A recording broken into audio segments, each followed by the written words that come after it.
الحمد لله رب العالمين والعاقبة للمتقين والصلاة والسلام على سيد الأولين ونبي الآخرين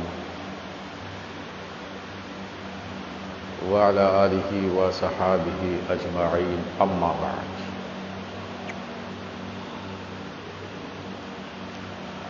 فقال الله تبارك وتعالى في الكلام القديم فأعوذ بالله السميع العليم من الشيطان الرجيم بسم الله الرحمن الرحيم ألم ترى كيف ضرب الله مثلا كلمة طيبة صدق الله العلي العظيم وصدق رسوله النبي الأمي الأمين المتين الكريم الرؤوف الرحيم ونحن على ذلك الأمر شاهدين وشاكرين والحمد لله رب العالمين إن الله وملائكته يصلون على النبي يا أيها الذين آمنوا صلوا عليه وسلموا تسليما اللهم صل على سيدنا وشفيعنا حبيبنا مولانا محمد وعلى آل سيدنا مولانا محمد وبارك وسلم وصلاة وسلام عليك يا رسول الله وصلاة وسلام عليك يا حبيب الله وصلاة وسلام عليك يا نبي الله وعلى آلك وصحابك يا خير خلق الله صلى الله تعالى عليه وآله وصحبه وسلم تسليما كثيرا كثيرا آمنت بالله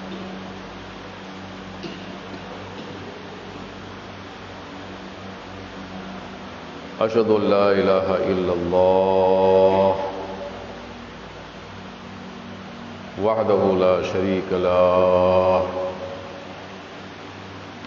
وأشهد أن مولانا محمد عبده ورسوله لا إله إلا الله الحليم الكريم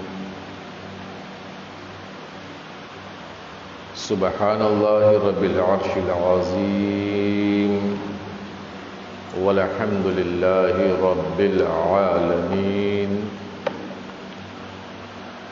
أسألك موجبات رحمتك وعزائم مغفرتك والغنيمة من كل بر والسلامة من كل اسم لا تدع لي ذنبا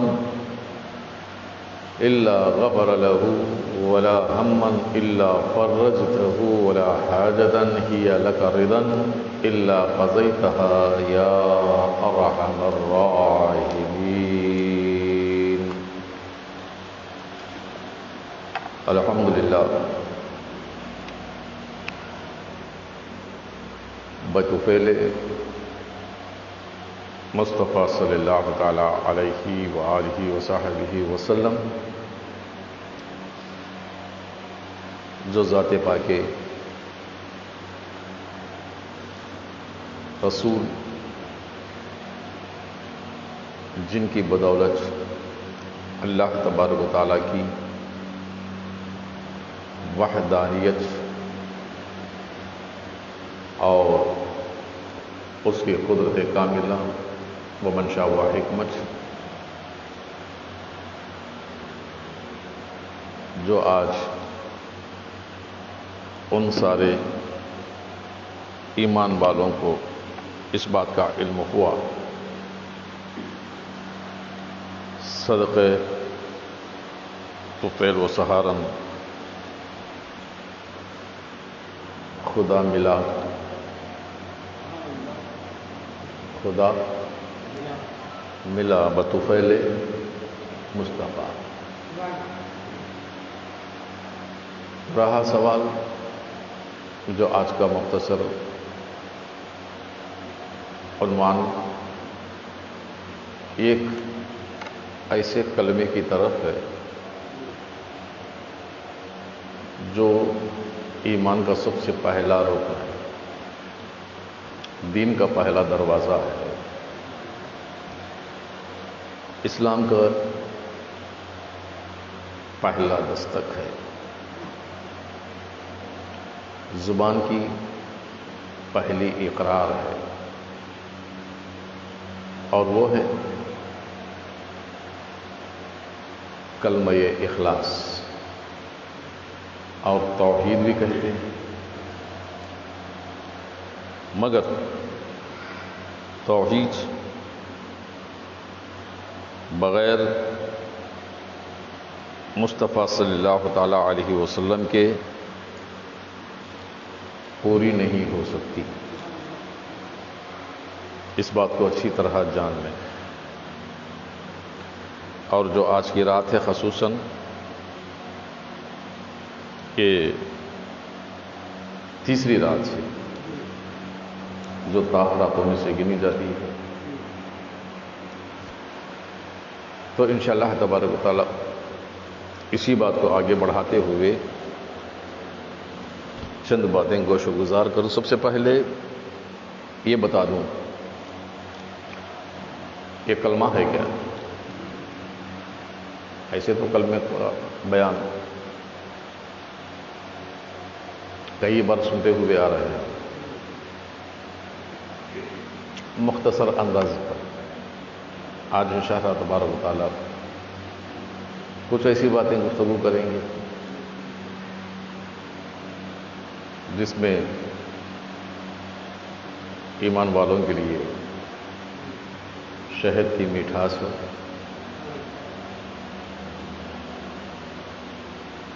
عنبر کی خوشبو ہو، خدا کی توحید ہو، رسول اللہ صلی اللہ تعالی علیہ وسلم کی تنہید ہو، جس سے سمر جائیں تو یہ ایمان کا سب سے پہلا رکن ہے۔ اور اس میں اللہ تبارک و تعالیٰ سورۃ ابراہیم میں یہ آیت نازل کیا۔ اس سے پہلے آج سے پچھتر 20 سال یا 22 سال پہلے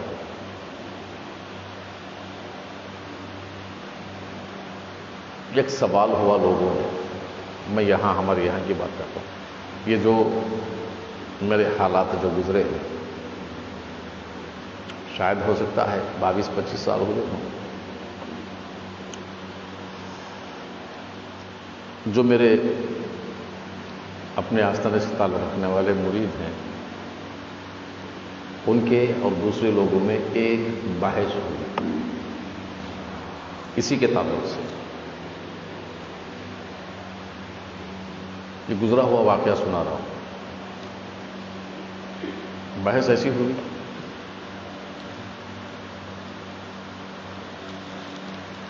کہ کہا گیا کہ قرآن مجید کے اندر کلمہ، قرآن مجید کے اندر کلمہ کہیں بھی ایک جگہ نہیں ہے، ایک جگہ کلمہ کہیں بھی نہیں ہے۔ اگر ایک جگہ جو کلمہ ملا ہوا ہے تو بتا دیں جو جاننے والے ہیں۔ اس طرح کی آپس کی باتیں ہوں گی تو یہ بات سن کر جب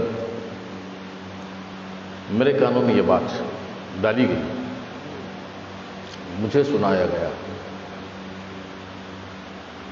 تو میں نے کہہ دیا انشاءاللہ تبارک و تعالیٰ اگرچہ میں اب بتا دوں تو صرف تم 1 یا 2 سنیں گے، ایسا کرو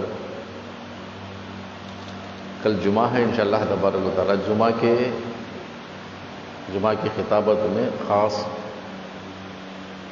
اسی کلمے پر خطاب کریں گے تاکہ سب کے سب سن سکتے۔ اب کلمے کو ایک جگہ لانا، ایسا تو کلمہ لا الہ الا اللہ محمد الرسول اللہ صلی اللہ علیہ وسلم، یہ تو قرآن میں ایک جگہ ایک ساتھ میں نہیں ہے، ایک جگہ ایک ساتھ میں نہیں ہے۔ لا الہ الا اللہ تو کئی جگہ آیا ہے، مگر محمد رسول اللہ صلی اللہ علیہ وسلم صرف ایک جگہ آیا ہے۔ بات سمجھ میں آ رہی؟ مگر دونوں کا ساتھ ایک جگہ نہیں ہے۔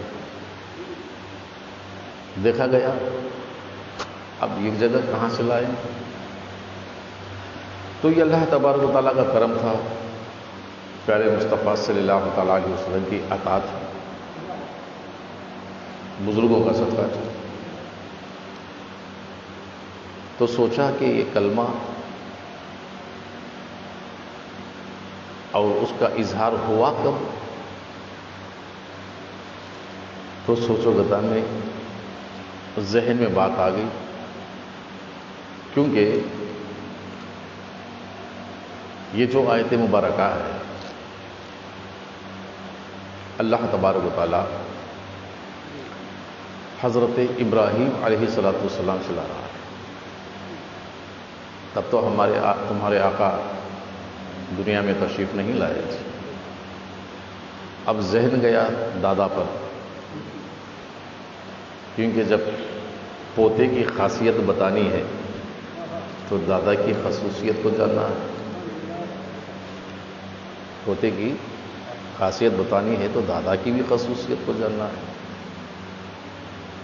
جب دادا کی طرف اشارہ گیا، وہ دادا تھے حضرت ابراہیم علیہ السلام، اور اسی نام سے اللہ تبارک و تعالیٰ نے قرآن مجید میں سورت نازل کی، سورہ ابراہیم۔ چھڑ سے نکالا گیا تو مل گیا ایک ساتھ، اور وہ کلمہ کون سا ہے؟ الم تر کیف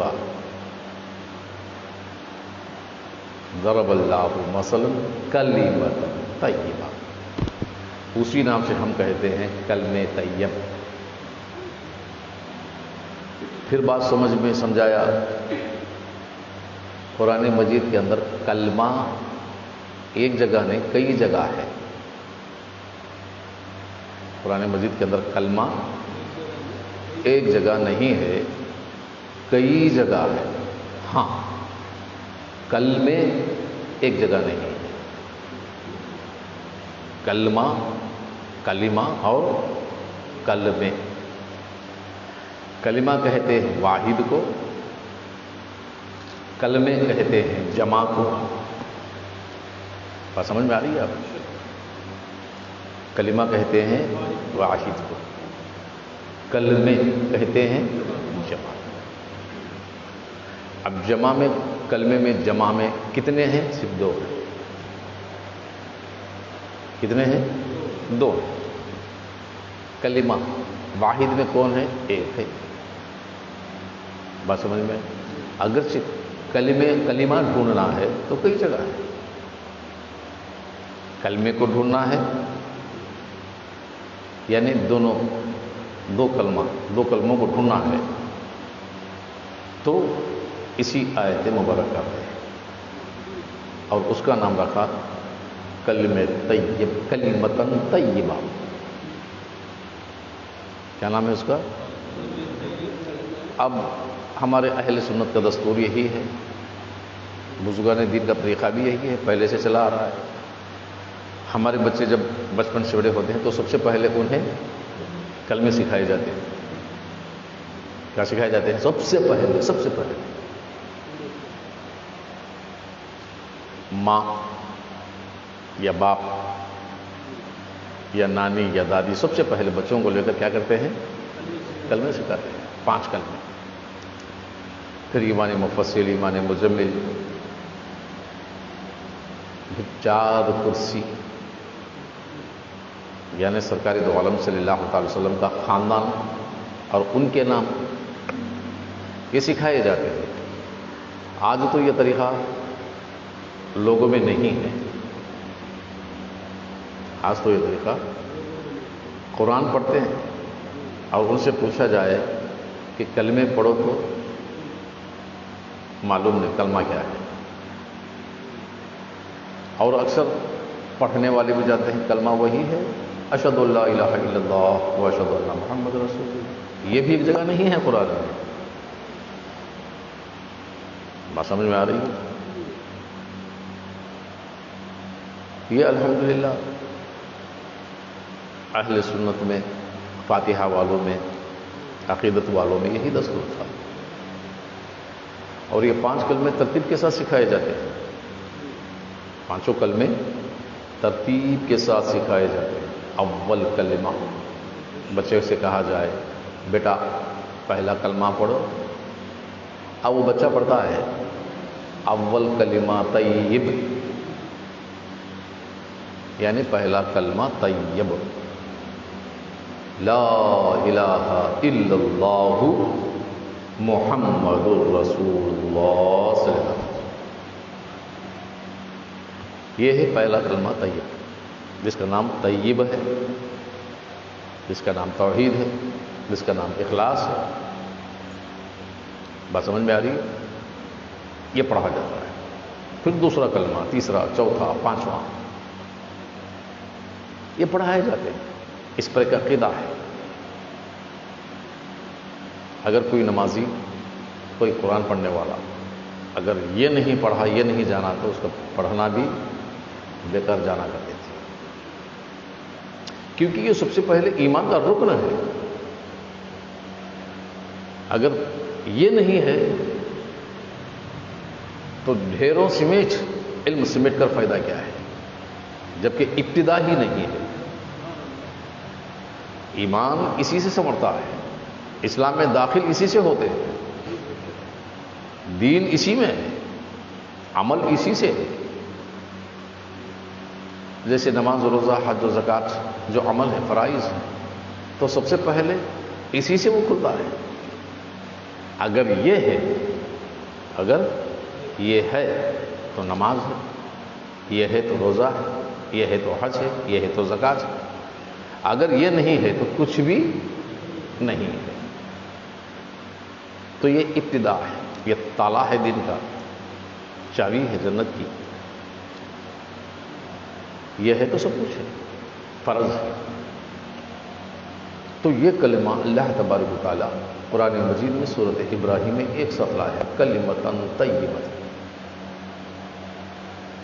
پھر اس کی مثال فرماتا ہے کشجرۃ، ایک ایسا درخت ہے. کیا ہے؟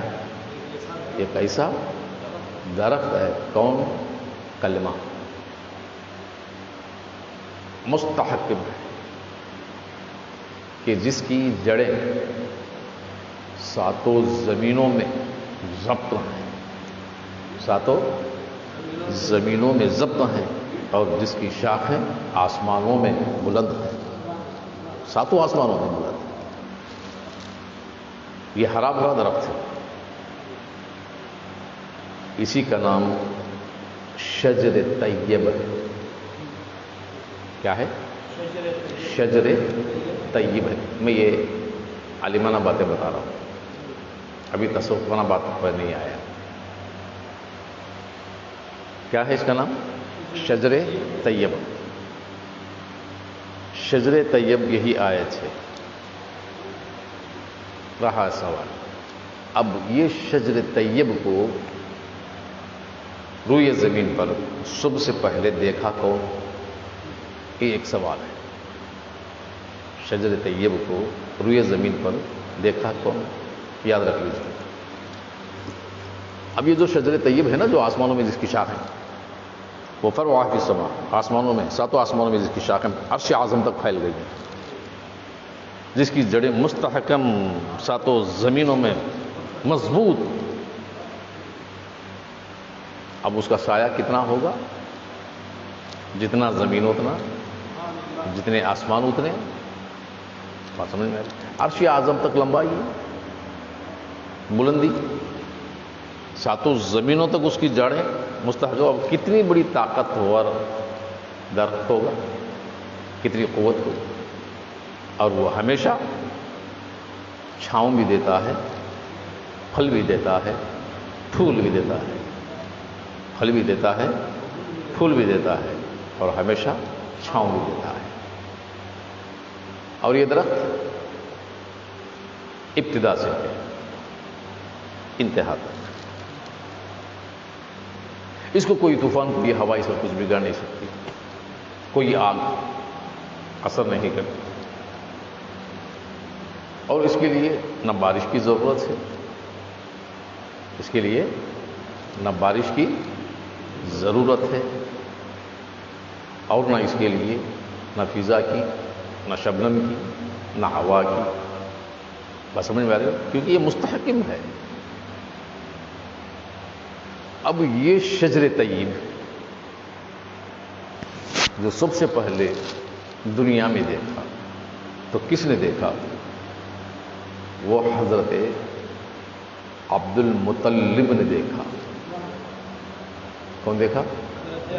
عبد المطلب نے دیکھا. کہاں دیکھا؟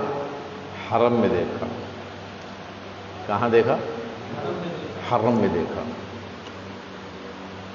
تب تک ہمارے نبی دو عالم صلی اللہ علیہ وسلم دنیا میں تشریف نہیں لائے تھے. نہیں لائے تھے. میں کہتا ہوں نا، پوتے کی خصوصیت کو جاننا ہے تو دادا کی خصوصیت کو بھی دیکھو. ایک دادا ہیں حضرت ابراہیم علیہ السلام، جس سے یہ بنا، اور ایک دادا ہیں حضرت عبد المطلب. ابھی اسلام، دین، قرآن، احکام نہیں آئے، اس لیے کہ ہمارے نبی ابھی دنیا میں تشریف نہیں لائے. حضرت عبد المطلب جب حرم کعبہ میں سو گئے،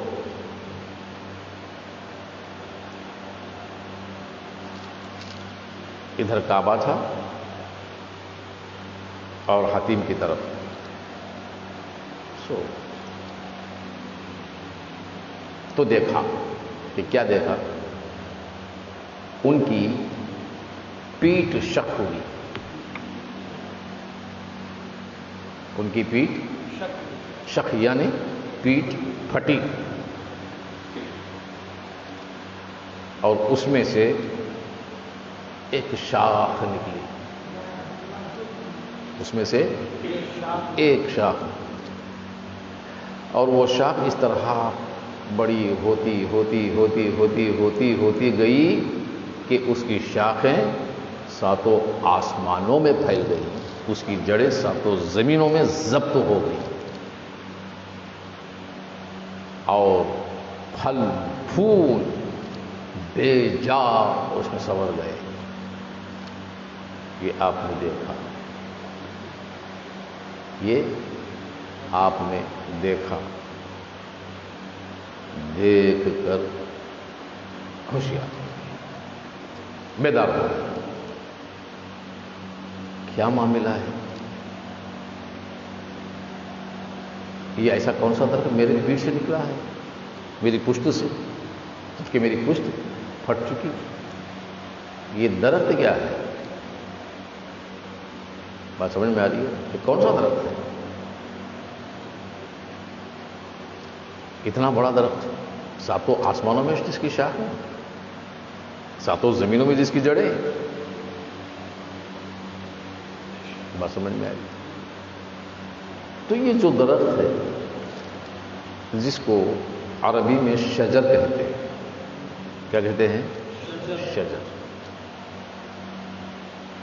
اور شجرہ ہاں سے کہتے ہیں، شجرتن، وہی درخت، اسی کا درخت. تو یہ درخت مثلھا کی مثال میں، مثلھا ایک ایسے درخت کی مثال ہے ساتوں آسمانوں میں اس کی شاخیں عرش اعظم تک، ساتوں زمینوں میں جس کی جڑیں وہ ہر وقت پھل پھول دیتے ہیں، چھاؤں دیتے ہیں. یہ ایسی مثال ہے بلا مثال ہمارا تمہارا نبی. کون ہے؟ ہمارا تمہارا نبی. تو ہمارے نبی دو عالم صلی اللہ تعالی علیہ وسلم کی بلندی عرش اعظم تک اور تحت الثری تک پستی، سارے عالموں پر انہی کا سایہ یعنی رحمت. سایہ سے مراد رحمت. پھل اور پھول سے مراد امت اہل بیت ہر وقت ہمیشہ فائدے میں. اور یہاں بعض مفسر فرماتے ہیں جو شاخیں پھیلی ہیں وہ 12 تھیں. کتنی تھی؟ 12. یہ 12 ہی کیوں؟ اس لیے کہ اللہ تبارک و تعالیٰ نے ہمارے نبی کو 12ویں والا ہی بنایا. بات سمجھ میں آ رہی؟ تو اس طرح یہ درخت کی مثال دے کر اللہ تبارک و تعالیٰ قرآن میں سمجھایا، بعد میں سب سے پہلے دادا کو بتایا تیری پشت سے ایسی اولاد آنے والی ہے، یہ مستحکم درخت طیب ہے. درخت طیب ہے، ساتوں زمینوں میں اس کا پیا ہے، عرش اعظم تک اس کی بلندی ہے. اب اس کو کوئی طوفان، کوئی ہوا، کوئی صدمہ، کوئی جو کچھ بھی آئے کچھ نہیں. یہ سارے عالموں پر سائبان ہے. جو سارے عالموں پر جو سائبان ہیں اللہ نے بتا دیا وہی تو ہمارا نبی. اب اس نبی کا نام ہوا کلمہ. بات سمجھ میں آ رہی؟ کلمہ کہتے ہیں واحد کو، اور وہ واحد ہے ہمارا نبی، کلمے والا. اسی لیے کہتے ہیں نا کلمے والا ہمارا. اب وہ کلمہ ہے محمد الرسول اللہ صلی اللہ تعالی علیہ وسلم. بات سمجھ میں آ رہی؟ اب قرآن میں اب ہر کوئی اپنی سمجھ کے مطابق کلمہ کہاں، کلمہ ڈھونڈتا ہے تو کلمہ یہاں ہے. اب یہ مثال درختی دے کر کا شجرۃ طیبۃ، ایک اچھا پاکیزہ مستحکم درخت کی مثلھا، اس کی مثال دے کر جو سمجھایا ہے. اب اسی کا کلمہ ہے. کیا ہے؟ اسی کا کلمہ ہے. اب اس کلمے کے ساتھ جو وہ کلمے والا نبی جس کی توحید کے گن اپنی امت کو بتا رہا ہے، حقانیت ربانیت کا اعلان کر رہا ہے،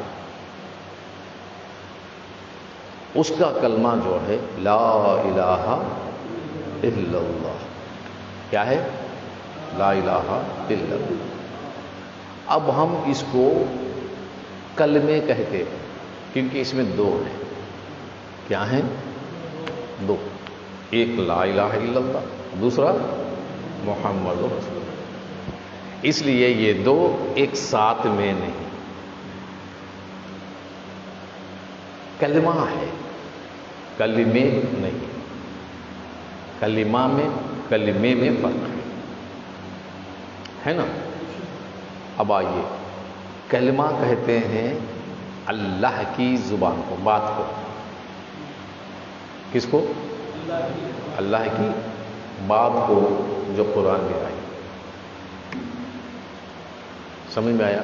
سب اچھی طرح جان لیں کلمہ کس کو کہتے ہیں. کلمہ. اب کلمہ بولے تو آپ لوگ بھی کہیں مغالطے میں نہ پڑ جائیں. کلمہ کہتے ہیں بات کو، جو بات کرتے ہیں نا عربی میں اس کو بات کو کیا کہتے ہیں؟ کلمہ. کلم تو کلمنی، کلامک، تیرا کلام، یعنی تیری بات، میری بات، ہماری بات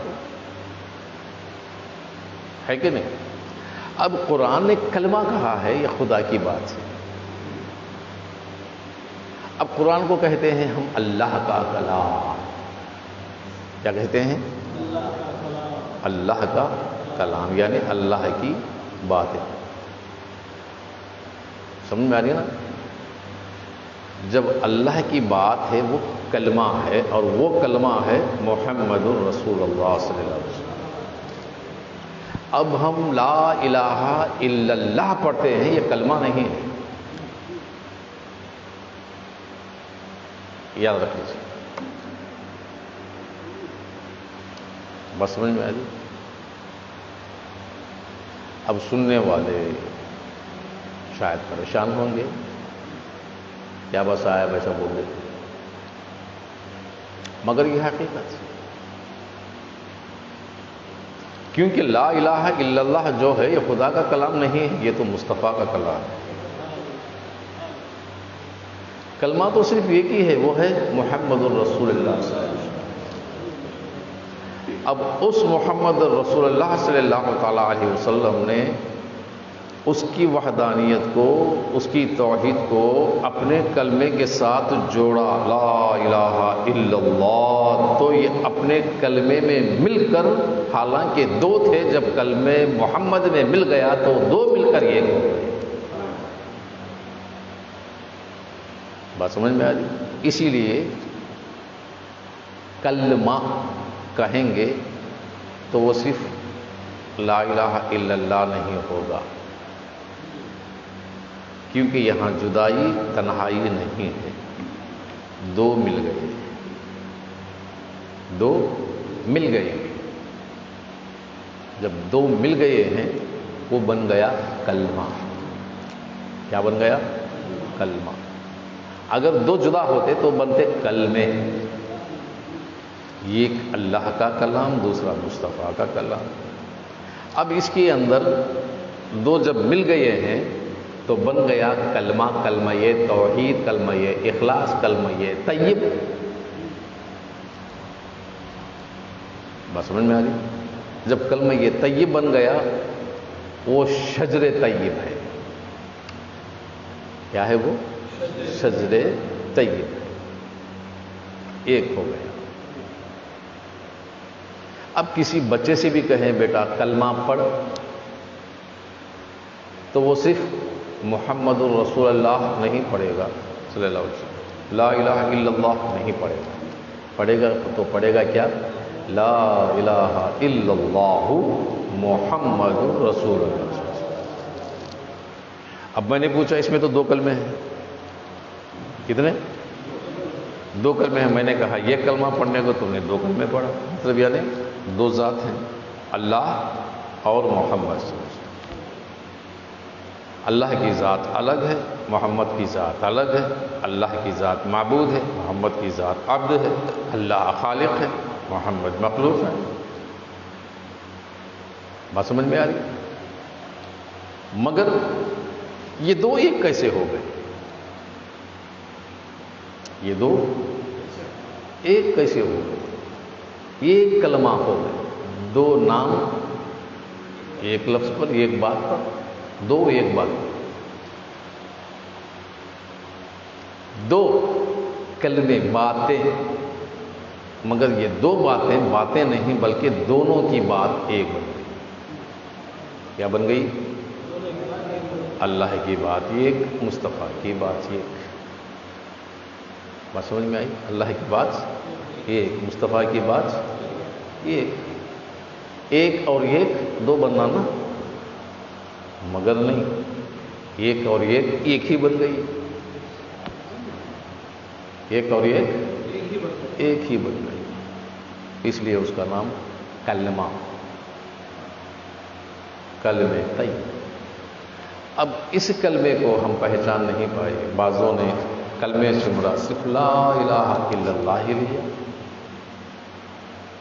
جب کلمے سے مراد لا الہ الا اللہ لیا ہے تو بتائیں کہ اللہ نے کبھی اپنے رسول کو اپنے نام سے کہیں جدا کیا، اپنی شان سے جدا کیا، اپنی منشا سے جدا کیا؟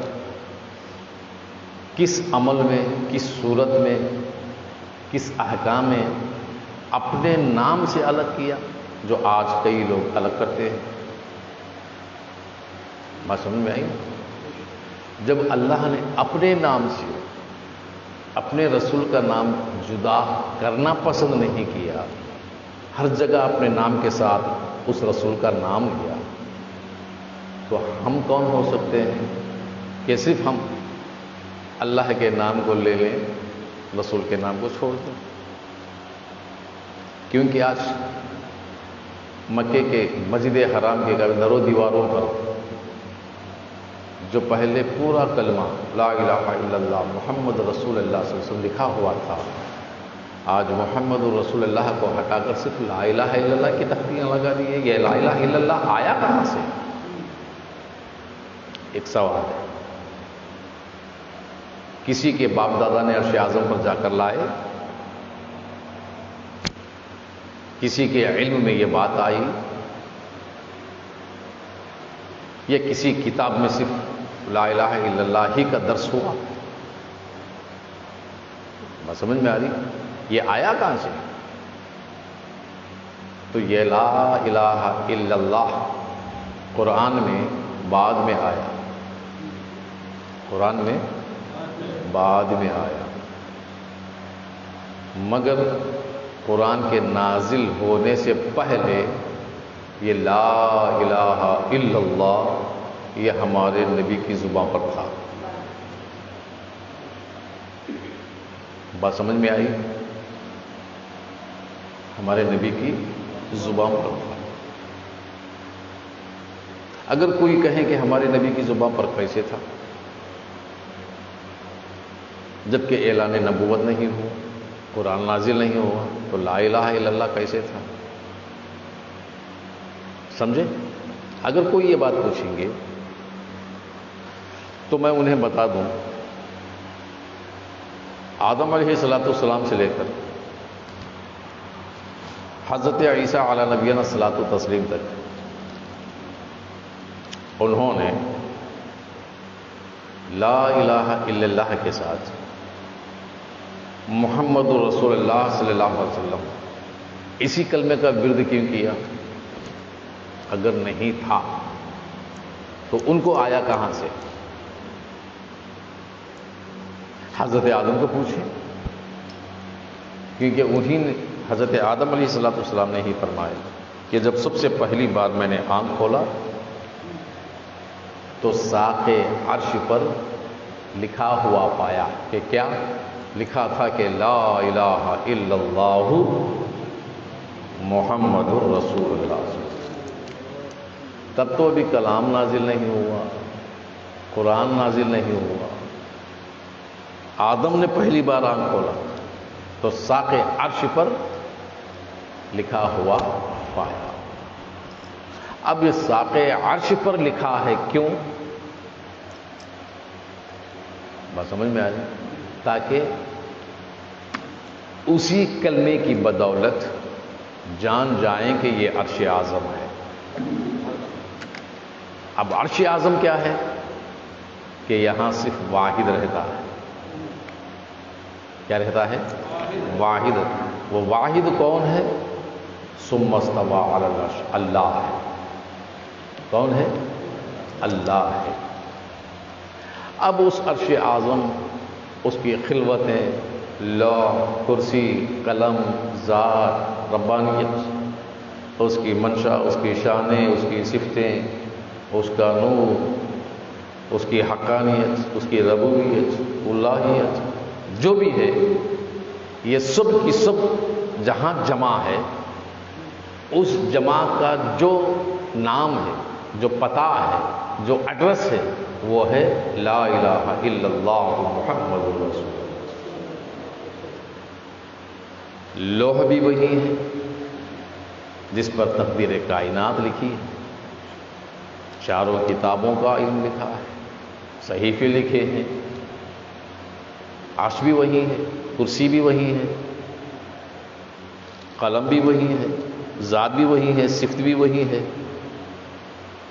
مگر وہ ایک مکان ہے جس کو ہم لامکان کہتے ہیں۔ تو اس مکان کی پہچان، اس مکان کی پہچان ہونے کے لیے لا الہ الا اللہ محمد رسول، تو جان جائیں کہ ایک اس کی پہچان ایک لا مکان والا ہے تو دوسرا مکان والا ہے، ایک لا مکان والا ہے تو دوسرا مکان والا ہے، یہ دو ملا کر لکھا گیا۔ جب ساق عرش پر یہ پورا کلمہ لکھا ہے تو کعبے کے در و دیواروں پر آدھا کیوں؟ لکھوانے والا اللہ ہے، اب یہاں آدھا کاٹ کر صرف لا الہ الا اللہ لکھانے والے ملے ہیں، دیکھے نا آپ لوگ، اب ہر کوئی لا الہ الا اللہ پہ ہی پڑھ مرتا ہے، مگر میں پوچھتا ہوں یہ آیا کہاں سے؟ بات سمجھ میں آ رہی؟ یہ تو زبان مصطفیٰ ہے، کلام مصطفیٰ ہے، ورد مصطفیٰ ہے، تسبیح مصطفیٰ ہے۔ اب ہر نبی، ہر رسول لا الہ الا اللہ کے ساتھ محمد رسول اللہ صلی اللہ علیہ وسلم پڑھتے تھے، مگر اپنی امت کو، حضرت موسیٰ علیہ السلام کو دیکھو تو ان کی امت کیا پڑھتی تھی؟ لا الہ الا اللہ موسیٰ کلیم اللہ، لا الہ الا اللہ عیسیٰ روح اللہ، لا الہ الا اللہ نوح نجی اللہ، لا الہ الا اللہ آدم شفیع اللہ، لا الہ الا اللہ داؤد خلیفۃ اللہ۔ اس دور کے ان نبیوں کے امتی، ان نبیوں کا کلمہ، بات سمجھ میں آ رہی؟ وہ حالانکہ نبی ہیں، رسول ہیں، کیا ہیں؟ نبی ہیں، رسول ہیں، مگر جب ان کے پڑھنے کی باری آئی تو وہ خود پڑھنے لگے کہ لا الہ الا اللہ محمد رسول اللہ صلی اللہ علیہ وسلم۔ جب ہمارے تمہارے نبی دنیا میں تشریف لائے تو لا الہ الا اللہ، لا الہ الا اللہ، لا الہ الا اللہ، لا الہ الا اللہ، مگر انہوں نے محمد رسول اللہ نہیں پڑھا۔ کیوں؟ وہ خود محمد ہیں، انہی کے ذات کا نام کا ورد سارے انبیاء کرتے تھے، تو ان کے نام کا ورد وہ خود کیوں کریں گے؟ چلو جس طرح گزشتہ انبیاء علیہ الصلوۃ والسلام ہمارے نبی صلی اللہ علیہ وسلم کے نام کا جو ورد کرتے تھے، اس طرح ہمارے نبی کسی اور کا ورد کریں گے تو ہمارے نبی سے بڑا کون ہے؟ نہ اول ہے، نہ آخر ہے، نہ ظاہر ہے، نہ باطن ہے۔ افضل کون ہے؟ کائنات میں کوئی نہیں ہے۔ اب بڑا کون ہے؟ سب سے پہلے اللہ ہے۔ کون ہے؟ اللہ ہے۔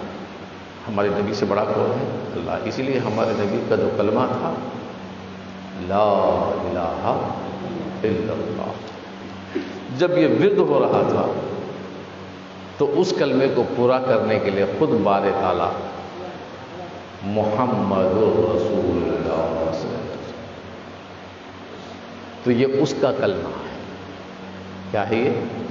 اس کا کلمہ ہے۔ لا الہ الا اللہ ہمارے نبی کا کلمہ ہے۔ اب اگر سے کلمے میں چھوٹا بڑا دیکھیں گے تو کون سا چھوٹا ہے، کون سا بڑا ہے؟ کون سا چھوٹا ہے اور کون سا بڑا ہے؟ تو یقیناً اگر سمجھیں گے تو اللہ سب سے بڑا ہے، اللہ، اور ہمارے نبی تو بعض از خدا ہے، تو اللہ کا کلام بڑا ہے اور ہمارے نبی کا کلام چھوٹا ہے۔ مگر تعجب ان لوگوں کو، بڑے کلام کو چھوڑ دیتے ہو، چھوٹے کلام کا ورد کرتے۔ لا الہ الا اللہ تو یہ صرف نفی و ضرب کی بات ہے. قلب کی صفائی، سینے میں کی صفائی، دل کے ضرب کو دور کرنا، کفر کو دور کرنا، جھوٹ کو دور کرنا، بغاوت کو دور کرنا، کینہ بغض عداوت کو دور کرنا، یہ سب کے سب لا الہ الا اللہ کا گرد سے ہے. روحانیت سنورتی ہے جب پاک صاف و ستھرا من ہو جاتا ہے. محمد رسول اللہ، اس پاک و صاف و ستھرے من میں محمد کو بسایا جاتا ہے تو وہ گھر محمد کا ہے. صلی اللہ علیہ وسلم کیا ہے؟ وہ محمد کا گھر ہے. اسی طرح کہا گیا کہ محمد کو دل میں بساؤ، محمد کو دل میں بساؤ اور زبان پہ اللہ اللہ رکھو، کیونکہ دل کا دروازہ زبان ہے. دل کا دروازہ زبان اور دروازے پہ اللہ کو رکھو، دل میں مصطفیٰ. تو یوں سمجھیے گھر میں مصطفیٰ کو، دروازے پر اللہ کو، کیونکہ اس گھر کی حفاظت وہ کرنے والا ہے. گھر کی اور گھر میں رہنے والے کی حفاظت کون کر رہا؟ اللہ. کون کر رہا؟ اللہ. گھر میں بیٹھنے والا دروازے والے کی حفاظت تھوڑی کر سکتا ہے.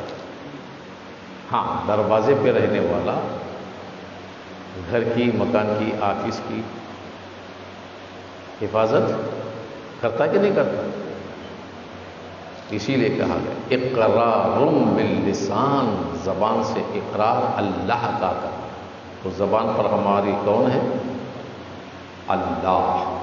ہمارے زبان پر کون ہے؟ اللہ. اور دل میں مصطفیٰ. دل انہی کا مقام ہے، دل انہی کا گھر ہے. بس سمجھ میں آ رہی ہے؟ اور اس گھر کو صاف و ستھرا پاکیزہ کرنا یہ ذکر خدا سے. اس سے ذکر خدا سے. تو اس سے کیا ہوتا ہے؟ ایمان سنورتا ہے، ایمان تر و تازہ ہوتا ہے. جتنا ایمان سنورتا ہے، جتنا ایمان پختہ ہوتا جاتا ہے اور اس کے کمالات اتنے بڑھ جاتے ہیں، اس کی وجاہت بڑھ جاتی ہے، راحت بڑھ جاتی ہے. اور جتنا وہ رکھنا چاہتا ہے اتنا وہ شعور یافتہ ہوتا ہے، اتنی صلاحیت ملتی ہے اور اتنا نور چھاتا ہے، چھا جاتا ہے. تو یہی کلمہ ہے جسے روحانیت کی دولت کہتے ہیں. کیا کہتے ہیں؟ روحانیت کی دولت کہتے ہیں. اب اسی کلمے سے جسمانیت کی بھی دولت ہے اور روحانیت کی بھی دولت ہے. تو جسمانیت اور روحانیت کی دولت ہے کیونکہ روح اور جسم یہ ایک ہے. کیا ہے؟ حالانکہ یہ دو الگ ہیں، ذات الگ ہے. روح کثیف و لطافت ہوتی ہے، جسم دبلا پتلا موٹا تازہ ہوتا ہے. اور جسم بنا مٹی سے، روح بنی نور سے. بننے میں بھی الگ ہے، بننے میں بھی الگ ہے، سنورنے میں بھی الگ ہے نا؟ یہ سب الگ الگ ہے. مگر روح اور جسم جب زندہ انسان ہوتا ہے تو روح اور جسم کو ملا کر انسان کہا جاتا ہے، آدمی کہا جاتا ہے، زندہ کہا جاتا ہے. روح کے بغیر جسم ہے تو مردہ ہے، اور جسم کے بغیر روح تو ٹہرتی نہیں ہے. تو پھر کس کو پکاریں گے، کس کو کہیں گے؟ یہ دو الگ ہیں نا، مگر آپس میں جڑ جاتے ہیں تو یہ ایک ہو جاتے ہیں. تو بلا مثال تمثیل، کلمے تو دو الگ ہیں، رنگ الگ، ڈھنگ الگ، مختلف ہیں، مگر دو ایک ساتھ ہیں، اللہ اور محمد صلی اللہ علیہ وسلم تو ایک ہے۔ کیا ہے؟ تو ایک میں روحانی دولت ہے تو ایک میں جسمانی دولت ہے، ایک میں روحانی دولت ہے تو ایک میں جسمانی دولت ہے۔ تو یہ جسمانی اور روحانی دولت صرف سے صرف اسی میں ہے، اور اسی کلمے کی تشریح میں سارا قرآن ہے، سارے عمل ہیں، سارے کردار ہیں۔ جیسا جیسا اس کا رمز کھولتے جاؤ تو ویسے ویسے عمل ہم کو اس کے اندر مل جائیں گے، مگر ہم اس کی حقیقت کو جان نہیں پاتے، اس کی حقیقت کو جان نہیں پاتے۔ اب اس کے لیے میں ایک مثال آپ لوگوں کو دوں گا۔ جیسے اکثر لوگ کہتے ہیں کلمے میں کفر بھی ہے، نکالو۔ کفر اور کافر یہ الگ ہے، کافر علل اعلان ہے، کفر باطن ہے۔ کفر کیا ہے؟ باطن۔ کفر میں بھرپور مسلمان ہو سکتا ہے۔ اب کافر سے کہیں گے تو کفر پر ہے، نہیں کہہ سکتے، کیونکہ وہ تو علانیہ ہے۔ جو بے ایمان وہ تو علانیہ ہے، اعلان، اس میں کفر کیا ہے؟ وہ ہے ہی کم، پھر کہیں گے تو کفر میں ہے، تو اس میں ایمان ہے کم، مگر کفر ہوتا ہے مسلمانوں میں، اور کہتے ہیں ایمان لانے والے ایمان لائے، تو ان میں کفر ہوتا ہے۔ یہ کفر بھی باطن ہے، کبھی کبھار یہ کفر ظاہر بھی ہو جاتا ہے، کبھی کبھار ظاہر نہیں ہوتا، مگر یہ کیا ہے؟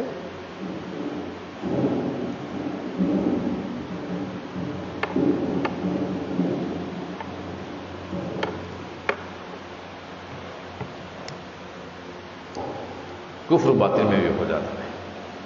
اس کو نکالو، تو اسی کو نکالنا وہ کہاں ہے کلمے میں؟ صرف لفظ حرف لا میں ہے۔ کس میں ہے؟ لا۔ اب یہ جو لا کا معنی ہے، لام الف لا، لا کا معنی نہیں، لا کا معنی اندھیرا، لا کا معنی غیب، لا کا معنی سناٹا نہیں، لام الف، اور یہی لا ہے۔ جس طرح قرآن سورہ نجم کے اندر فرمایا گیا، افرأیتم اللات والعزی ومناۃ الثالثۃ الاخری۔ لات ایک بہت بڑا بت تھا، جس کے بڑے قبیلے والے خدا مانتے تھے، لات اس کا نام تھا۔ کیا تھا؟ لات، عزا، منات، یہ تین بت بڑے تھے جس کا ذکر قرآن میں آیا سورہ نجم کے اندر۔ تو لوگوں کا ایک دستور تھا، بے پناہ ان کے خداؤں سے محبت تھی، تو لوگوں کا ایک دستور تھا، تو وہ اٹھتے بیٹھتے چلتے پھرتے لات کا نام لیتے تھے۔ کیا لیتے تھے؟ لات کا نام۔ کیسے لیتے تھے معلوم؟ بسم اللہ۔ بعض قبیلے بسم العزی، بسم المنات، لیکن سب سے زیادہ بسم اللہ لیتے تھے، لات کے نام سے، لات کے نام سے، لات کے نام سے۔ بس سمجھ میں کیا لیتے تھے؟ بسم اللہ، لات کے نام سے۔ تو یہ دستور تھا، لات۔ تو ہمارے نبی دو عالم صلی اللہ علیہ وسلم کے تشریف لانے کے بعد جب رفتہ برفتہ حقانیت آتی اسلام، تو دیکھا اسلام میں آنے والے بھی جو لوگ اسلام میں آ گئے پیارے رسول صلی اللہ علیہ وسلم کے ساتھ، تو یہ پہلے سے ورد تھا، عادت سی ہو گئی تھی، کبھی کبھار یہ الفاظ نکل جاتے تھے جن کے اٹھنے بیٹھنے کھانے پر کبھی کبھار یہ الفاظ نکل جاتے تھے. تو پیارے رسول صلی اللہ تعالی علیہ وسلم نے فرمایا، کیونکہ میں یہاں ایک اہم نقطہ بتا رہا ہوں، پیارے رسول نے فرمایا نہ ایسا کہو، بسم اللہ نہیں، بسم اللہ کہو. وہ بھی لام سے ہے، یہ بھی لام سے ہے. بسم اللہ نہیں، بسم اللہ. وہ لات ایک بت ہے، وہ بھی ذات ہے. بسم اللہ یہ ذات ہے مگر بت نہیں ہے. وہ ماں وہ دلال میں ہے اور یہ نور، یہ کیا ہے؟ نور. اب بھی جو لا کی عادتن ہو گئی تھی بسم اللہ کی، تو وہ بسم اللہ میں بدل گئی. ابھی بسم اللہ الرحمن الرحیم نہیں آیا. بسم اللہ الرحمن الرحیم کی آیت تو سورت نمل میں نازل ہوگی. بس سمجھ میں آ رہی ہے؟ تو یہ بسم اللہ چھوڑ دیا لوگوں نے، بسم اللہ کہنا شروع کر دیا. یہ ہے کلام مصطفیٰ. کیا ہے؟ جس میں نام اللہ کا لوگوں کو عادت ڈالے، اٹھتے بیٹھتے چلتے پھرتے بسم اللہ بسم اللہ بسم اللہ، اللہ کے نام سے، اللہ کے نام سے. سمجھ میں آ رہی بات؟ اللہ کے نام سے. اب بعضوں نے ترجمہ لکھا ہے شروع اللہ کے نام سے، بعضوں نے لکھا ہے کہ شروع کرتا ہوں میں اللہ کے نام سے. بسم اللہ الرحمن الرحیم کے معنی جو لکھے ہیں کتابوں میں، شروع کرتا ہوں میں اللہ کے نام سے. میں پڑھوں گا تو شروع کرتا ہوں میں اللہ کے نام سے. اگر کوئی عورت پڑھے تو وہ کیسے کہہ سکتی ہے لفظ مذکر؟ اس کو کہنا ہے شروع کرتی ہوں میں اللہ کے نام سے. مگر معنوں میں انہوں نے شروع کرتی ہوں کا لفظ نہیں لایا، جہاں بھی دیکھو شروع کرتا ہوں چلائے. تو مطلب سارے کے سارے مذکرات مردوں کی طرف لے کر آئے. ان کی نظر میں عورتیں پڑھنے والی نہیں ہیں. مگر سب سے اچھا معنی یہ ہے اللہ کے نام سے شروع. کس کے نام سے؟ اللہ کے نام سے شروع، جو نہایت مہربان اور رحم والا ہے. اب اس میں نہ عورتوں کی طرف اشارہ ہے، نہ صرف مردوں کی طرف اشارہ ہے، اللہ کی طرف اشارہ ہے. اللہ کے نام سے شروع. تو بہرکیف یہ کلمہ ہے مصطفیٰ کا، بسم اللہ. اب لات کی جو رٹ تھی چھٹ گئی اور بسم اللہ کی عادت ہو گئی. صرف فرق الف میں تھا. کیا تھا؟ الف میں تھا. یہاں بھی لام ہے، وہاں بھی لام ہے، مگر وہاں الف نہیں ہے، یہاں الف ہے. اب وہاں الف نہیں تو لات کیسے ہوا؟ تو کھڑا زبر ہے، اور یہ بھی قائم الف کی جگہ ہے، مگر الف نہیں ہے. تو ساری ماضیت اسی الف کے چکر میں ہے، اسی الف کے چکر میں. تو اسی الف کا چکر جو الف کے چکر میں ہے، تو یہی الف خدا کے نام میں ہے، یہی الف مصطفیٰ کے نام میں ہے، یہی الف آدم کے نام میں ہے، یہی الف ابلیس کے نام میں ہے. سمجھے کہ نہیں سمجھے؟ اب اکثر لوگ الف کو دیکھ کر دھوکہ کھا جاتے ہیں. مگر یہ نہیں جانتے کہ یہ اللہ کے نام میں ہے یا مصطفیٰ کے نام میں ہے یا آدم کے نام میں ہے یا ابلیس کے نام میں ہے۔ ہم کو ان سارے ناموں سے کیا الف ہے نا، الف ہے۔ اللہ کے نام میں جو الف ہے وہ ذات کو بتاتی ہے، مصطفیٰ کے نام میں جو الف ہے وہ تعریف و توصیف کرتی ہے، آدم کے نام میں جو الف ہے، آدم کے نام میں جو الف ہے وہ ان کی رہائش کو بتاتی ہے، ابلیس کے نام میں جو الف ہے وہ شر کو بتاتی ہے، کفر برپا کرتی ہے۔ سمجھ میں یہ بات؟ مگر یہ سب سے پہلے الف تھا کہاں؟ سب سے پہلے یہ الف تھا کہاں؟ تو تھا احد میں۔ کس میں؟ احد میں۔ کہاں تھا؟ احد میں، مگر کوئی نہیں پہچانا، تو پھر وہ الف لایا احمد میں۔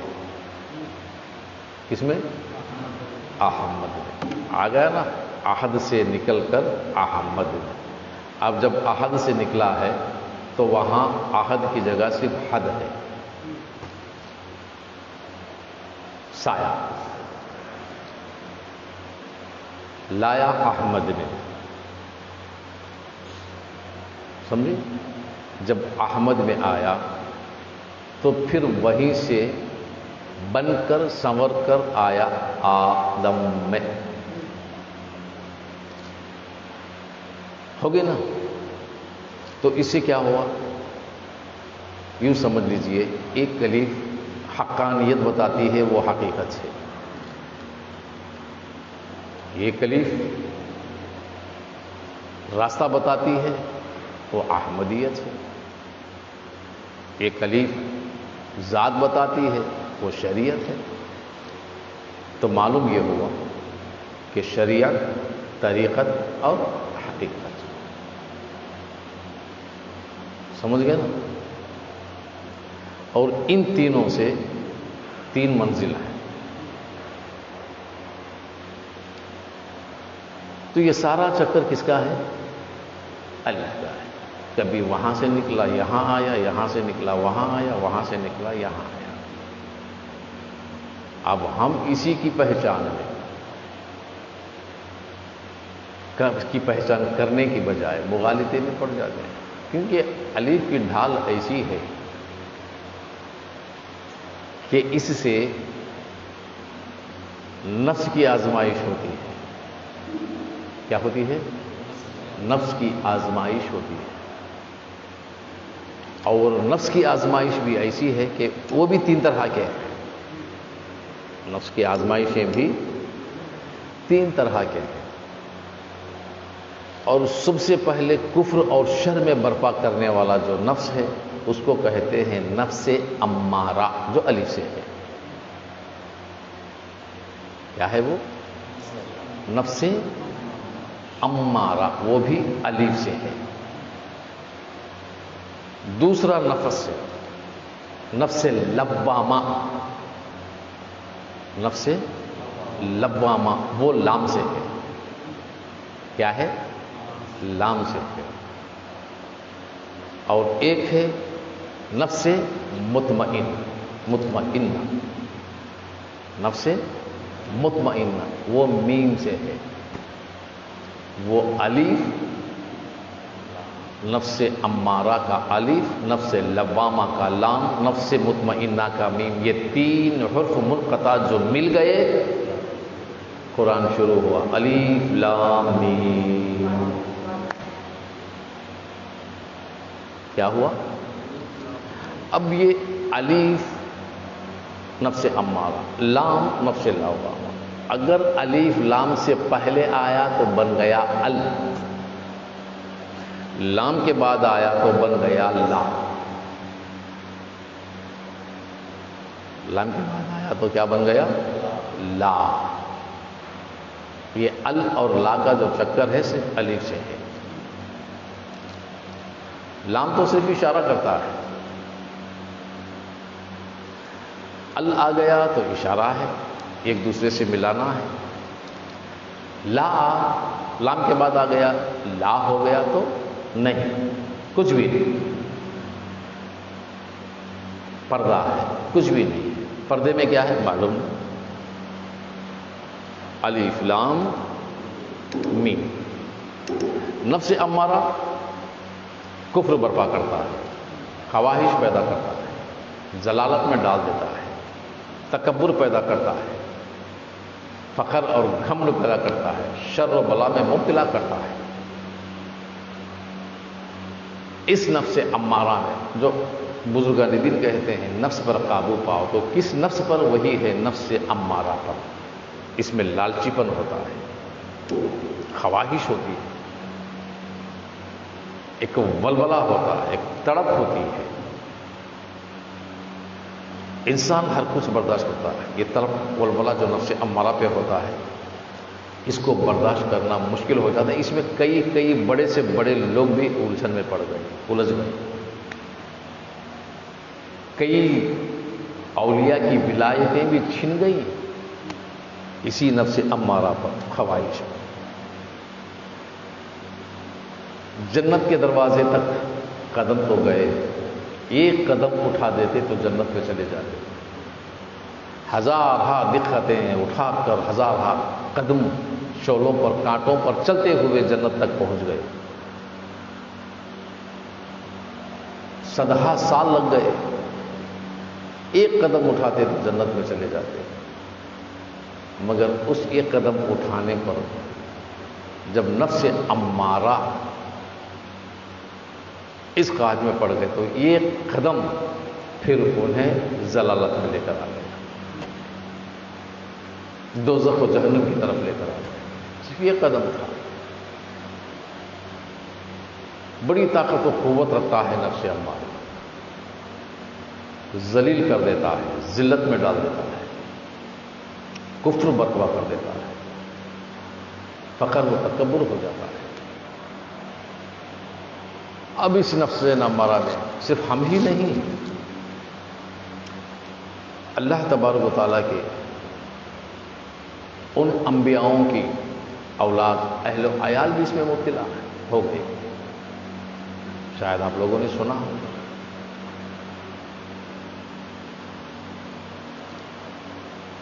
اب اس نفس امارہ پر قابو پانے والا کچھ دیر کے لیے اگر کافر بھی ہے، کچھ دیر کے لیے قابو پا لیتا ہے تو اس کو بھی اللہ تبارک و تعالیٰ فائدہ پہنچتا ہے، اس کو بھی فائدہ پہنچا دیتا ہے. مگر فرق اتنا ہے کیونکہ نفس امارہ کسی کی نہیں سنتا، صرف وہ اپنے آپ پرسش کرتا ہے، اپنے آپ پرستی. کسی کی نہیں سنتا، کسی کی نہیں مانتا. ایمان والے کو ایسی حالت پیدا، چاہے وہ ولی ہو، اگر اس میں مبتلا ہو گیا تو کافر بن جائے گا، ذلیل ہو جائے گا. کہ وہ کسی کی نہیں سنتا، سمجھانے والوں کی سنتا ہے، نہ نصیحت دینے والوں کی سنتا ہے، اور کسی سے نسبت بھی نہیں رکھتا، کسی سے نسبت بھی نہیں رکھتا، سرکش ہوتا ہے. اسی لیے اسی سے روکا گیا. سو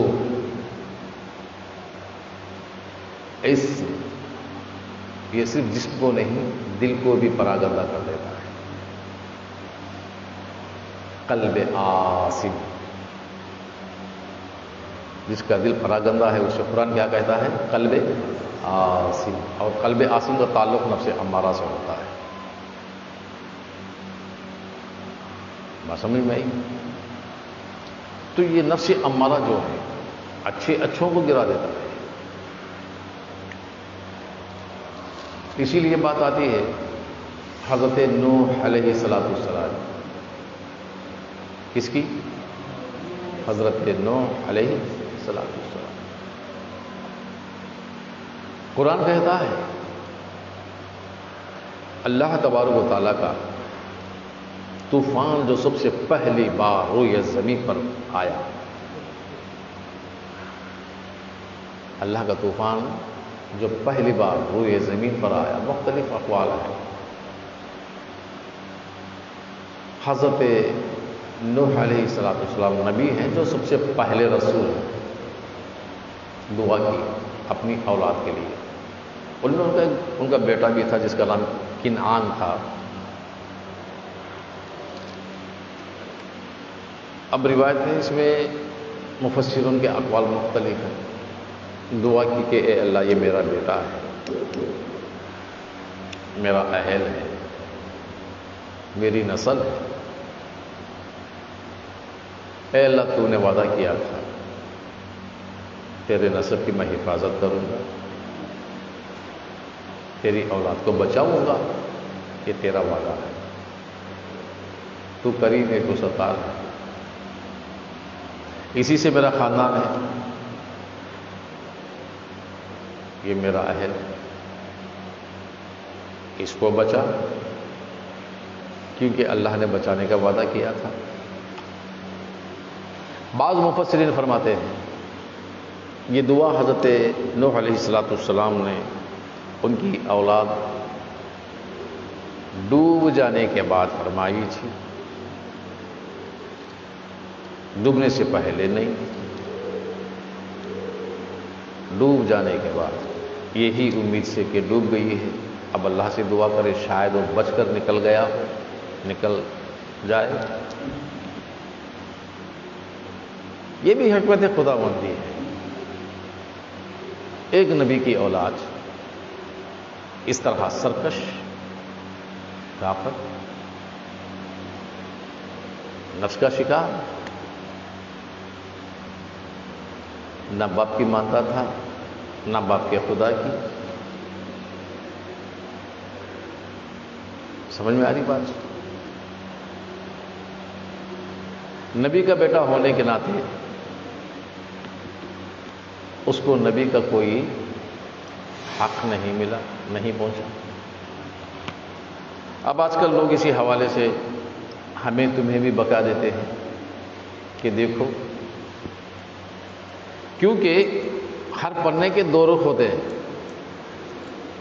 اس بات کو اچھی طرح سمجھ، ہر پنے کے دو رخ ہوتے ہیں، یہ پہلا رخ ہی پڑھاتے ہیں، دوسرے رخ کو چھپا دیتے ہیں،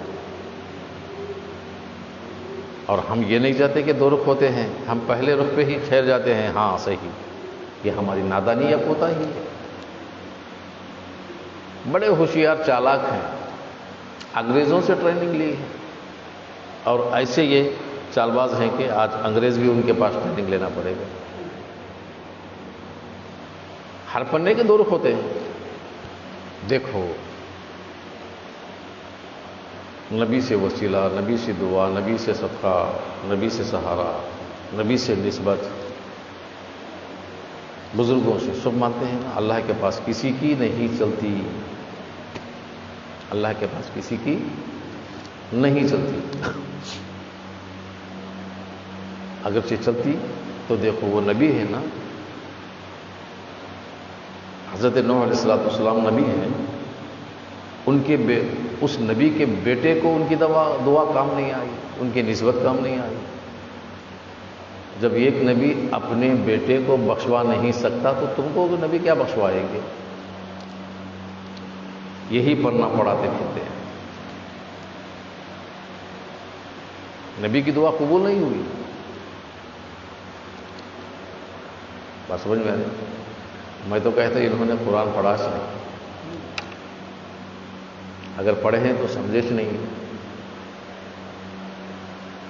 یہ پہلا رخ پڑھنے کا پڑھاتے ہو تو دوسرا چھپاتے کیوں؟ کیونکہ یہاں باپ بیٹے کی بات نہیں ہے، نبی رسول اولاد کی بات نہیں ہے، یہاں بات ہے ایمان اور کفر کی۔ کس کی؟ ایمان اور کفر کی۔ اللہ تبارک و تعالیٰ قرآن میں جو وعدہ کیا، ہمارے تمہارے نبی عالم صلی اللہ تعالی علیہ وسلم کے اقوال اطہر جو احادیث مصطفیٰ میں ہیں، وہ کافروں کے لیے نہیں ہے، وہ تو صرف غلام مصطفیٰ کے لیے ہے، ایمان والوں کے لیے ہے۔ مسلمانوں کے لیے ہے۔ شفاعت مصطفیٰ کی کام آئے گی تو وہ مسلمانوں کے لیے، ایمان والوں کے لیے، نہ کہ کافر و بدکار کے لیے، کیونکہ یہاں ایمان اور کفر کی باتیں ہیں۔ اب اس کو چھپا دیتے ہیں، نبی کے بیٹے کو لاتے ہیں، تو یہاں رشتہ ذات کا نہیں ہے، رشتہ ایمان کا ہے۔ کیا ہے رشتہ؟ ایمان کا ہے، ذات کا نہیں ہے۔ اس لیے اللہ فرماتا ہے اے نوح وہ تیرا اہل نہیں ہے، تیرا وفادار نہیں ہے، تیری بات کو نہیں مانا، تیری نسبت کو نہیں مانا، تیرا ساتھ نہیں دیا، جو تیرا نہیں ہے وہ میرا نہیں، جو تیرا نہیں ہے یہ بھی کہہ سکتا میرا نہیں ہے وہ تیرا نہیں۔ اے نوح وہ میرا نہیں ہے تو تیرا نہیں ہے یہ بھی کہہ سکتا تھا، مگر یہ نہیں کہا جو تیرا نہیں ہے وہ میرا بھی نہیں۔ تو یہاں ایمان بلند و بالا ہے، یہ کفر ہے۔ یہاں رشتہ ذات سے نہیں ہے، ایمان سے ہے۔ کسے ہے؟ ایمان سے۔ اب یہ پہلا پنہ تو پڑھا لیا، اب دوسرا پنہ بھی دیکھ۔ انہی کی قوم میں ایک کافر تھا، انہی کی قوم میں ایک کافر تھا جس کا نام موج بن عتق تھا۔ عتق بات سمجھ میں آئی؟ کتنا لمبا تھا معلوم؟ 340 گز لمبا تھا۔ ہاں کافر تھا، مگر وہ نوح علیہ السلام سے خوش تھا، کافر تھا۔ جب کشتی بنانے کا حکم آیا تو سب سے پہلے حضرت نوح نے اسے فرمایا جا جنگل جا کے لکڑی لا۔ وہ جنگلوں میں جاتا، 20 بڑے بڑے درختوں کو ایک ساتھ میلوں دوڑتا ہوا لا کر ڈال دیتا۔ کشتی کے بنانے میں حضرت نوح علیہ السلام کے کام میں ہاتھ بٹانے میں بڑا خوش و خرم ہوتا تھا، کافر تھا۔ جب طوفان آیا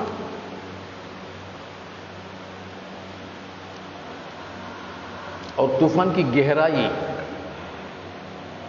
زمینوں کی سے بھی، پہاڑوں کی بھی لے ڈوبی، پہاڑ تو بلند و بالا ہوتے ہیں، بڑے بڑے پہاڑ، اس کو بھی لے ڈوبی، کیونکہ طوفان کی جو گہرائی تھی وہ 30,000 قدم تھی۔ کتنی تھی؟ 30,000 قدم۔ ماپو پانی، جیسے ڈیموں میں ناپ لگائے جاتے ہیں، اس طرح سے ناپ لگاؤ تو کتنے قدم؟ 30,000 قدم کی گہرائی تھی۔ اب اتنے پہاڑ بلند کہاں سے ہوں گے؟ جتنے بھی ہوں گے سب ڈوبے تھے، مگر یہ سب غرق ہو گئے، مگر موج بن عتق بچ گیا۔ ایک بڑے اونچے پہاڑ پر جا کھڑا تو یہ پانی اس کے کمر تک آیا تھا، کھڑے ہو گیا۔ بات سمجھ میں آئی؟ اب اس میں مفسروں نے اس کے کھانے کے، پینے کے، سونے کی باتیں بتائی ہیں، کیونکہ وہ طوفان 10 مہینے برابر پانی برسا رہا، اس میں 40 دن کشتی چلتی رہی، 10 مہینے کا طوفان۔ تو اس طوفان میں 10 مہینے میں نہ اس کو سونے کی حاجت ہوئی، نہ بیٹھنے کی حاجت ہوئی، نہ کھانے کی حاجت ہوئی۔ کیوں؟ جب یہ خوش و خرم لکڑیاں لا کر ڈالا تو اس نے ایک ہی بات کہا، مجھے کچھ بھی نہیں چاہیے، بس کھانے کے لیے کچھ دو۔ اب 340 گز کا آدمی کتنا کھائے گا؟ تو حضرت نوح علیہ السلام نے ایک روٹی لی،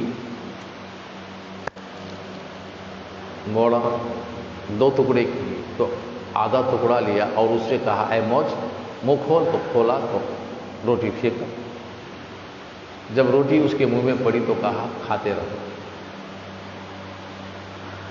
اب وہ کھاتا ہی رہا کھاتا ہی رہا کھاتا ہی رہا، روٹی ختم نہیں ہوئی. 10 مہینے کے طوفان میں اسی طرح کھاتا ہی. کھانا ختم ہو گیا تو سونے کا ہوتا نہیں. بات سمجھ میں آ رہی ہے نا؟ اب یہ کون تھا؟ کھانا بھی ملا، جان بھی بچ گئی، حالانکہ کافر تھا. تو اللہ کے نبی سے ان کے کام و کاج میں ان کی نسبت سے ساتھ دینے والے کافر کی بھی جان بچا دیا خدا نے، کیونکہ ان کی صحبت میں خوش و خرم، ان کی نسبت سے، ان کے کام و کاج شوق سے خوشی خوشی سے چھوڑتا تھا. حالانکہ کافر تھا. بچ گیا کہ نہیں بچ گیا؟ تو اس لیے کہتے ہیں بزرگان نے، اللہ والوں کی نسبت میں اگرچہ کافر بھی آ جائے وہ بھی حوادثوں سے بچ جاتا ہے. یہ دوسرا پنہ ہے. جب نوح کی اولاد کی بات کرتے ہو تو موج بن عید کی بھی بات کرو نا. وہ بھی کافر ہے، یہ بھی کافر ہے، مگر یہ نسبت سے غرق ہونے سے بچ گیا. اور اس نے بیٹا ہو کر بھی نسبت کو توڑا تو غرق ہو گیا. تو مسلمان کب اپنے نبی سے نسبت توڑیں گے؟ ایمان والے کب اپنے نبی کا دامن چھوڑے ہیں؟ جو علل اعلان کہتے پھرتے ہیں کہ کوئی نبی بچا نہیں سکتا، کوئی رسول بچا نہیں سکتا. ارے ہم نے دامن چھوڑا ہی کب؟ اسی لیے کہا جہاں نبی وہاں امتی. یہ دوسرا یہ نہیں پڑھاتے. بات سمجھ میں آ رہی نا؟ وہ نفس پر مبتلا تھا اور نفس اس کے پاس بھی تھا، مگر لبا میں نبی کی صحبت سے خوش و خرم تو نسبت طوفان سے بچا لیا. اگر اسی بات کریں تو حضرت موسیٰ علیہ السلام کی حیات طیبہ میں بھی ایک کافر تھا. حضرت موسیٰ علیہ السلام کی حیات میں بھی ایک کافر تھا، مگر دریائے نیل میں جب حضرت موسیٰ علیہ السلام اپنی ساری قوم کو لے کر گئے، سارے فرعونی اور اس کی قوم دریائے نیل میں ڈوب گئی، غرق ہو گئی، مگر اس میں یہ کافر بچ گیا. یہ صبح کے صبح ڈوب گئے مگر وہ کیوں بچا؟ صرف اس لیے کہ اس کو حضرت موسیٰ علیہ السلام کی ٹوپی سے بڑا پیار تھا. دیکھو کس چیز سے نسبت ہے. وہ حضرت موسیٰ علیہ السلام کی ٹوپی جیسی لگاتا تھا، بڑا پیار تھا. کبھی حضرت موسیٰ علیہ السلام کے جیسا لباس پہن کر لوگوں میں نقل کرتا تھا. اللہ تبارک و تعالیٰ کو اپنے محبوبوں کی نقل کرنے والی ادا بھی پسند آ گئی، دریائے نیل سے اس کو بچا لیا. جب ایک محبوب کے کپڑوں کی نسبت، ٹوپی کی نسبت، لباس کی نسبت کافر بھی دریائے نیل سے بچ جاتا ہے، کیونکہ الدنیا جنت الکافرہ، دنیا ہے کافروں کی جنت، تو یہاں کے عذاب سے اسے بچا لیتا ہے، مگر مومن کو وہاں کے عذاب سے بچا لیتا ہے. بس سمجھ میں آ رہی نا؟ تو یہ کافر کس طرح بچائے؟ صرف ٹوپی سے محبت کرتا تھا. وہ ٹوپی موسیٰ کی تھی، صرف ٹوپی موسیٰ کی جیسی لگا لیتا تھا، مجھے بڑی پسند تھی. مگر مسلمان ہمارے مصطفیٰ صلی اللہ تعالی وسلم کا دامن چھوڑے کب؟ نہ ان کا لباس چھوڑا، نہ ان کی ٹوپی چھوڑی، نہ ان کا عمامہ چھوڑا. ہاں ان کی ٹوپی، ان کا عمامہ جو چھوڑ دیے وہ جانے، کیونکہ اکثر لوگ عمامہ تو کیا ٹوپی بھی چھوڑ دیتے ہیں نا، ننگے سر. اللہ اکبر. کبھی کبھار ایسے لوگ ہماری صفوں میں آ جاتے ہیں تو ہماری نمازیں بھی چلی جاتی ہیں، آ گیا ادھر ادھر۔ ان کی ٹوپی، ان کا عمام جو چھوڑ دیے، وہ جانے کیا ان کے لیے دوزخ ہے یا خدا کا عذاب ہے، وہ حساب لگا ہے۔ مگر یہ کافر ہو کر موسیٰ کی ٹوپی نہیں چھوڑا تو دریائے نیل سے بچ گیا۔ بات سمجھ میں آ رہی نا؟ کیونکہ اللہ کو پیار تھا موسیٰ سے۔ اب موسیٰ سے پیار کرنے والا اعلیٰ ہے، موسیٰ کے لباس سے پیار کرنے والا وہ کافر بھی ہو سکتا ہے، مگر اللہ اسے عذاب سے بچا لیتا ہے۔ بات سمجھ میں آ رہی؟ اب یہ کفر ہے نفس امارہ، یہ اگر مسلمان میں ہے بچنے کا سوال ہے، یہ اگر مسلمانوں میں ہے تو بچنے کا سوال ہے۔ اب یہ بھرپور ہے، اب ہم نسبتیں وغیرہ وغیرہ چاہیں، جبکہ ہمارے اندر یہ بھرپور ہے، ہم سنبھل نہیں پاتے تو سوال ہی پیدا نہیں ہو۔ اسی لیے تو قرآن شروع ہوتا ہے الف سے، الف لام میم سے، کہ پہلے نفس امارہ پہ قابو پاؤ، لوامے کے ساتھ ہو، اور میم مطمئن قلب کو بناؤ، جب جا کر کتاب ذالک الکتاب لا ریب فیہ تمہیں فائدہ پہنچائے۔ اب کتاب ہم بھی پڑھتے ہیں، کافر بھی پڑھتا ہے، یہودی پڑھتا ہے، عیسائی پڑھتا ہے،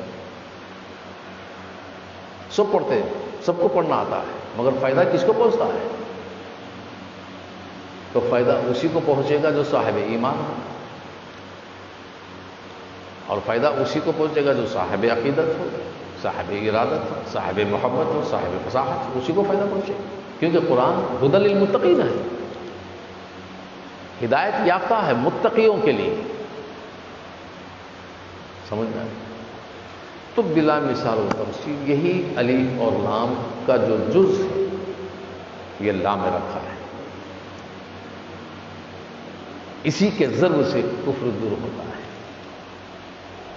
نفس قابو پر آتا ہے، اسی لیے رکھا گیا اس کو ضرب ہے، لا الہ الا اللہ۔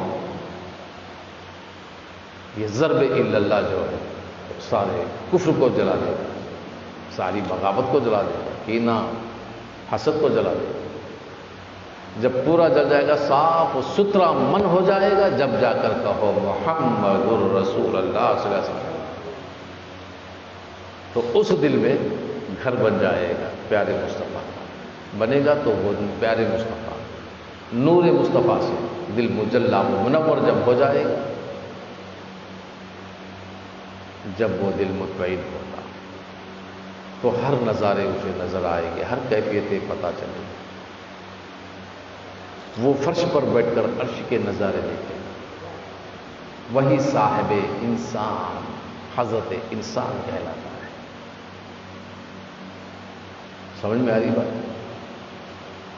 یہی وجہ کیا ہے؟ یہی وجہ الم تر کیف، کیا تم نے نہیں دیکھا اس کلمے کو، اس کلمے کے جو پاکیزہ درخت ہے، مستحکم ہے، جس کی جڑیں زمینوں میں ہیں، جس کی شاخیں آسمانوں میں ہیں، کیا تم نے نہیں دیکھا؟ یہ کس سے فرما رہا ہے؟ اللہ ہمارے نبی دو عالم صلی اللہ تعالی وسلم تشریف لانے کے بعد سورت ابراہیم قرآن نازل ہوا، نہ قرآن میں سورت ابراہیم نازل ہوئی، سورت ابراہیم میں یہ آیت ہے الم تری کیف، کیا تم نے نہیں دیکھا؟ تو معلوم کیا ہوا؟ جو کلمہ ہے خود کا کلمہ خود کو بتا رہا ہے، ہاں میں نے دیکھا، پر کہاں دیکھا؟ مغرب، مشرق، جنوب، شمال، فرش و عرش میں نہ، خود میں۔ کس میں؟ مستحکم ہے، وہی کلمہ ہے جو طیب ہے، پاکیزہ ہے، درخت مثال، مثل درخت ہے مثل،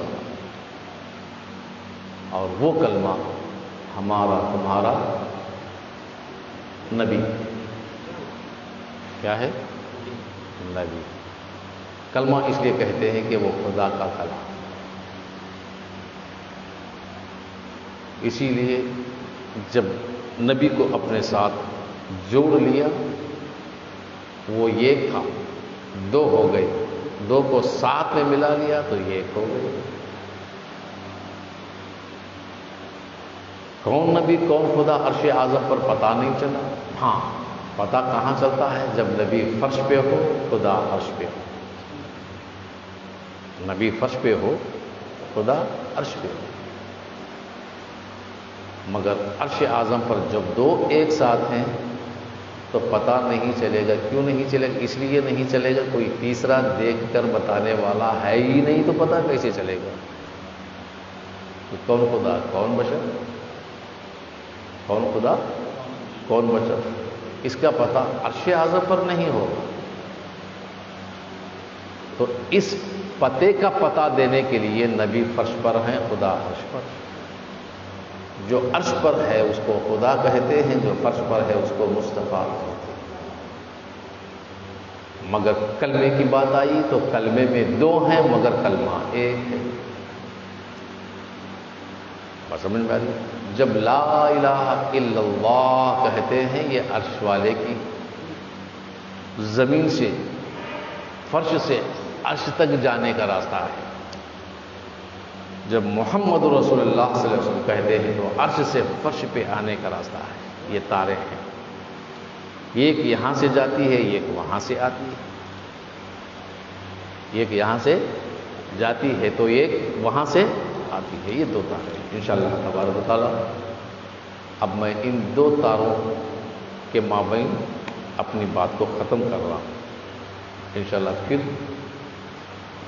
آگے کی نشست میں یہ تاروں کی حقیقت پر گفتگو کریں گے انشاءاللہ تبارک و تعالیٰ۔ یہ دو تاریں یاد رکھنا، ایک یہاں سے جاتی ہے، ایک وہاں سے آتی ہے۔ سمجھ گئے نا؟ اللہ توفیق عطا فرمائے۔ وآخر دعوانا الحمدللہ رب العالمین۔